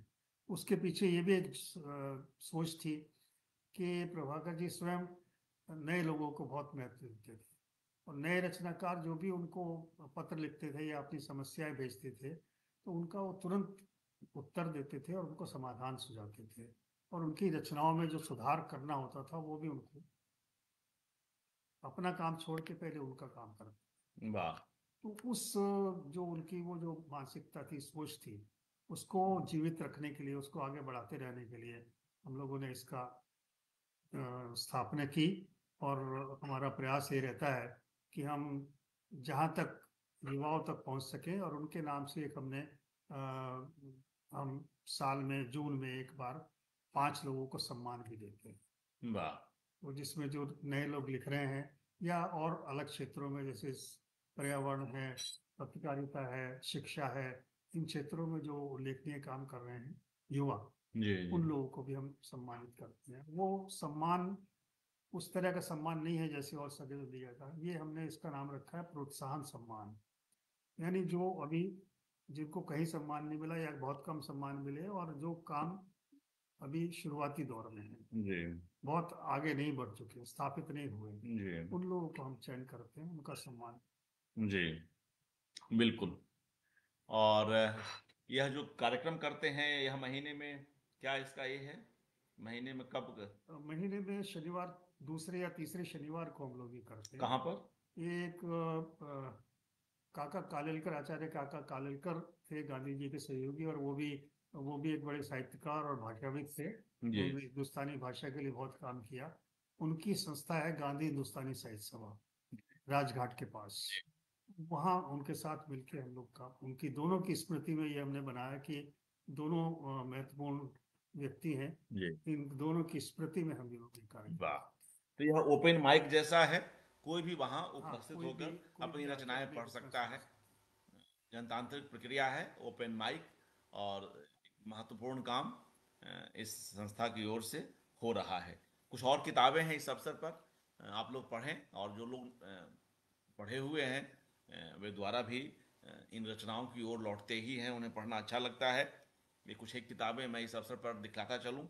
यह मित्रों आप देख रहे हैं विष्णु प्रभाकर जी की संपूर्ण कहानियां, अभाव। अभाव नाम उन्होंने दिया है, इसमें उनकी भूमिका भी है। प्रभात प्रकाशन की ओर से उनकी रचनावली आई हुई है। कितने खंड हैं अतुल जी? 24 खंडों में प्रभात प्रकाशन की ओर से विष्णु प्रभाकर जी की रचनावली है। तो यह जो है, इसमें आप उनकी कहानियां पढ़ सकते हैं। कई कहानियां उनकी बहुत प्रसिद्ध हुई। तो और उन्होंने अपनी मेरी कथा यात्रा नाम से अपनी कहानियों पर केंद्रित भूमिका भी लिखी। उन कहानियों में मैं कुछ एक के नाम ले लूं। नहुष का पतन, कोहनी की चोट, दीप जले ये घर घर, बेटे की मौत, आत्मग्लानि, अरुणोदय, एक पिता की संतान, रहमान का बेटा, अधूरी कहानी, शव यात्रा, घायल की गति, निर्मोही, अर्धनारीश्वर जैसी कहानियां हैं। और इसी रचनावली में आप यह देखिए, पहला हिस्सा विष्णु प्रभाकर जी के संपूर्ण नाटक इस जिल्द में पढ़े जा सकते हैं। तो बहुत सारी चीज़ें हमारे बीच हैं और हम इस तरह के लेखक को, ऐसे पुरोधा को जितना याद करें कम है। और आज की इस चर्चा में बस एक छोटी सी कोशिश अपनी ओर से कि कैसे हम विष्णु प्रभाकर जी के कुछ आयामों को समझ सकें, क्योंकि सब पर इतना उनका लेखन है, इतना काम है कि सबको आप कैसे समझ सकते हैं, मगर कुछ एक चीज़ें हम कर सकते हैं। यह विष्णु प्रभाकर जी की आत्मकथा का दूसरा हिस्सा मुक्त गगन में। मुक्त गगन में यह देखें विष्णु प्रभाकर जी की आत्मकथा 2 मुक्त गगन में, और यह किताब राजपाल से प्रकाशित है। इसी तरह से 3 खंड है, हाँ पहला ये जी, वो दूसरा ये तीसरा जी। तो मैं एक बार पुनः इस क्रम को ठीक कर देता हूँ। राजपाल एंड सन्स की ओर से विष्णु प्रभाकर जी की आत्मकथा को आप लोग पढ़ सकते हैं, जो वहां से प्रकाशित है। ये पहली जो पुस्तक आई आत्मकथा की, पहला खंड जो आया वह पंखहीन नाम से आया, पंखहीन प्रभात की ओर से। और राजपाल एंड सन्स, हाँ सॉरी, माफ कीजिएगा, राजपाल एंड सन्स की ओर से। जी, मैं रचनावली में कंफ्यूज कर गया। और ये देखिए, ये विष्णु प्रभाकर जी के हाथ से लिखा हुआ, शायद कैमरे में सही से ना आ रहा हो, मैं एक बार कोशिश करता हूँ। नहीं आ रहा ठीक से, मगर आप यह देखें, हाँ थोड़ा दिख रहा होगा। विष्णु प्रभाकर जी लिख रहे हैं, बेटी अनुराधा को, जो अभी बहू बैठी हुई थी और बात कर रही थी, उनको बेटी कहा करते थे। बेटी अनुराधा को बहुत बहुत क्या लिखे हैं, बहुत स्नेह, बहुत नहीं, ये क्या है, ये नहीं पढ़ने में बहुत बहुत स्नेह। हाँ, बेटी अनुराधा को बहुत बहुत स्नेह के साथ विष्णु प्रभाकर 16 फरवरी 2004, 16 फरवरी 2004, समझिए कि आज से 20 वर्ष पहले, फरवरी माह में, अभी हम 26 फरवरी में हैं, और 16 फरवरी 2004, आज से 20 वर्ष पूर्व विष्णु प्रभाकर जी की जो हस्ताक्षरित प्रति है वो अनुराधा जी को प्राप्त होती है। तो इसका पहला संस्करण 2004 में ही आया था, पंखहीन। तो बेहद चर्चित आत्मकथा रही, 3 खंडों में पंखहीन, और जो यह दूसरा खंड जो है मुक्त गगन में, मुक्त गगन में आत्मकथा 2 विष्णु प्रभाकर जी की। और इसका प्रकाशन भी मैं बतला दूं, पहला संस्करण जो है 2014 है, तो 14 गलत लगता है लिखा हुआ है, गलत छपा हुआ है इस, चूंकि वो ये तीनों खंड उनके जीते जी प्रकाशित हो गए थे, तीनों खंड उनके जीते जी प्रकाशित हो गए थे। तो यह कहीं छपने में मिस्टेक है, तो खैर प्रकाशन वर्ष को छोड़ देते हैं। 2004 में हुए थे यह तीनों खंड, 2004 में प्रकाशित। अच्छा, ऐसा, तीसरे भी 2004 में। हाँ देखिए, तो ये प्रकाशक कम से कम अपने संस्करणों में सुधार लें, शोधार्थियों को इससे दिक्कत होगी, गलत तरीके से उदाहरण हो जाते हैं। तो 2004 में ही, यह भी एक बड़ी बात है, ये तीनों खंड आ जाते हैं। मुक्त गगन में दूसरा खंड, और तीसरा भी हम दिखला दें, यह आप देखिए, और पंछी उड़ गया, और पंछी उड़ गया, यह तीसरा खंड। और ये तीनों 2004 में आते हैं। तो इसकी क्या कथा है कि तीनों 2004 में आए और 3 खंड में आए। लिखते रहे, जो डायरिया उन्होंने लिखी हुई थी, जो बहुत पहले से लिखते रहे, थोड़े थोड़े अंश लिखते रहे, लेकिन आत्मकथा के रूप में उन्होंने कभी उसको जोड़ने की कोशिश नहीं की।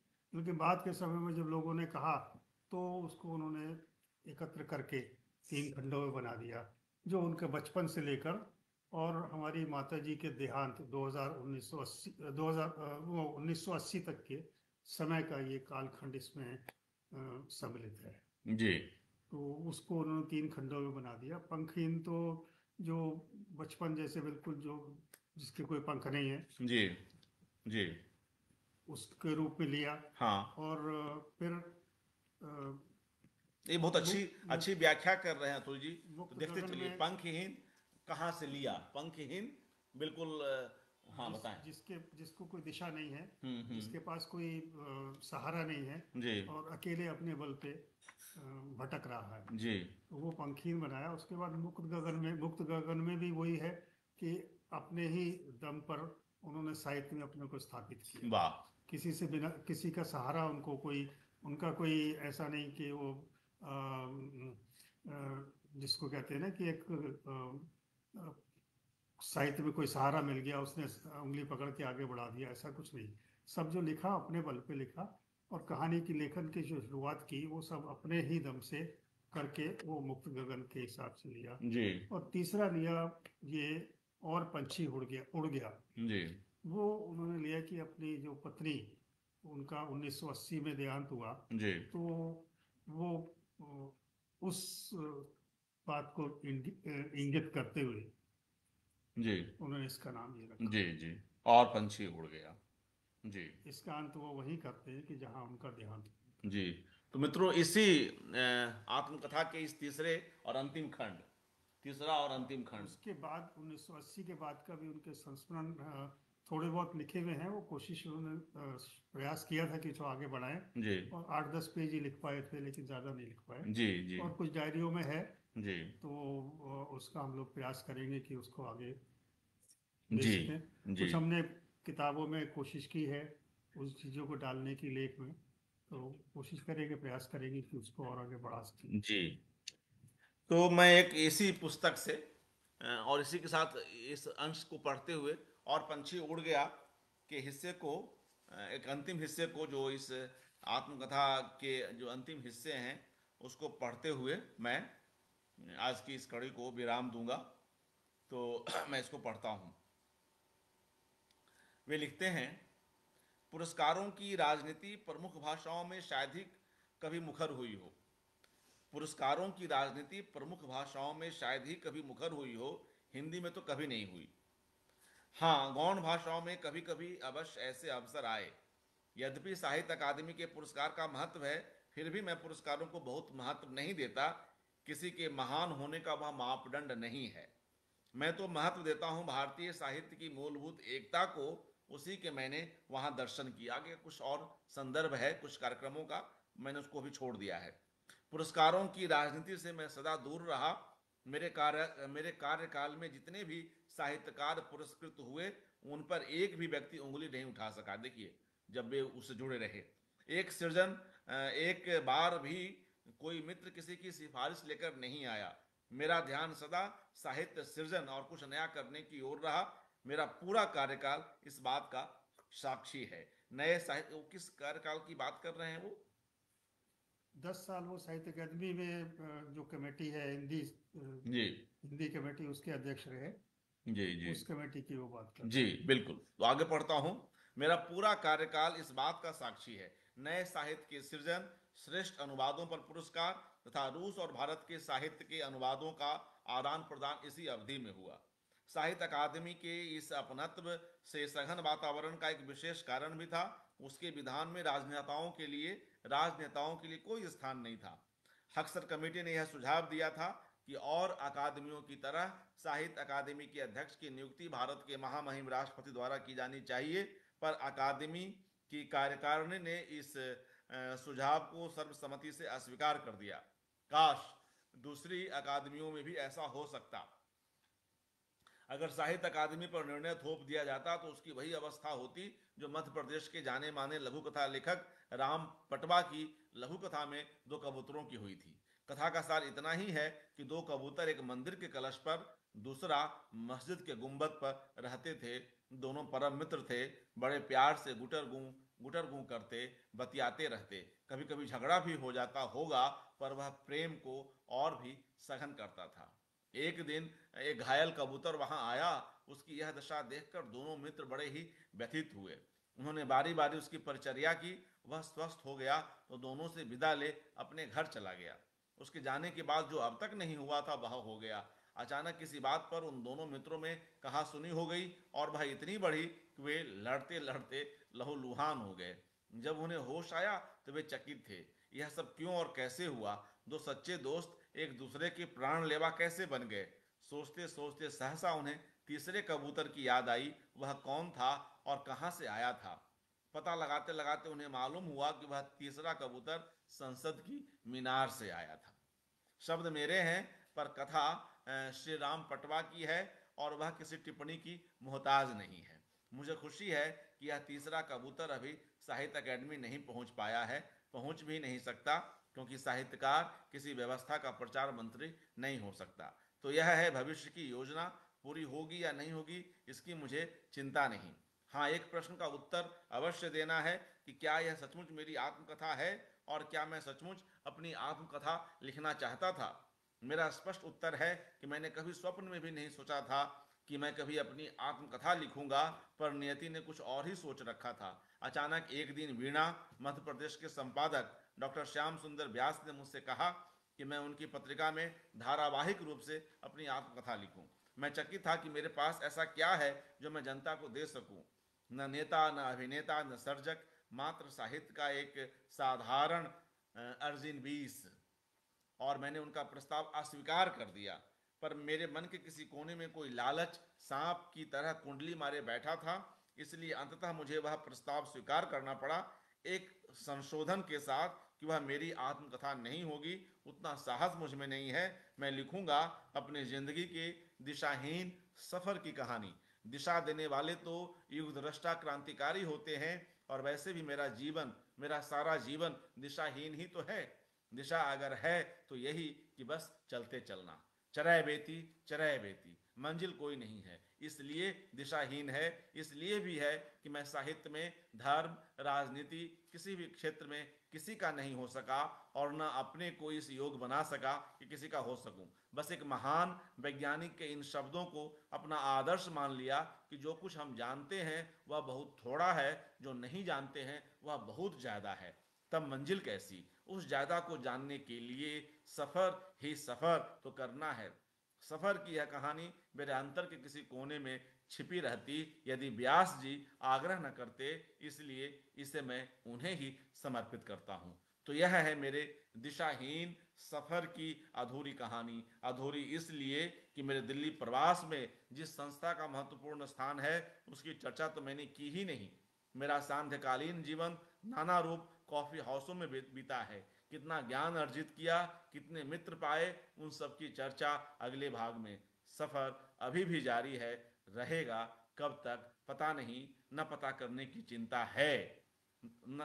कब तक पता नहीं, न पता करने की चिंता है। मीर के शब्दों में कहूं तो अब तो जाते हैं बुध कदय से मीर, फिर मिलेंगे अगर खुदा लाया। अब तो जाते हैं बुध कदे से मीर, फिर मिलेंगे अगर खुदा लाया। तो मित्रों, आज की इस कड़ी में हम मसीहजीवी लेखक, बहुविधा लेखक विष्णु प्रभाकर जी को याद करते हैं, बार बार उन्हें नमन करते हैं। उनके ज्येष्ठ पुत्र के इस घर में जहाँ चारों ओर उनकी सघन उपस्थिति है, उनकी किताबें, उन पर केंद्रित किताबें, तमाम तरह के पत्र, पुरस्कार, बहुत सारी चीज़ों से यह घर सुवासित है। बड़ा अच्छा लगा यहाँ आकर। नीचे बेसमेंट में बहुत सारा कलेक्शन कर रखा है अतुल जी ने, उसे भी देखेंगे। तो इसी के साथ मैं अतुल जी का, अनुराधा जी का हार्दिक आभार करता हूँ, उन्होंने समय दिया और इतनी अच्छी बातचीत हो सकी। बहुत बहुत धन्यवाद अतुल जी। धन्यवाद आपका, धन्यवाद सबका, सब मित्रों का जिन्होंने हम लोगों को सुना, उन सबका भी बहुत बहुत धन्यवाद जी, फिर मिलेंगे साथियों।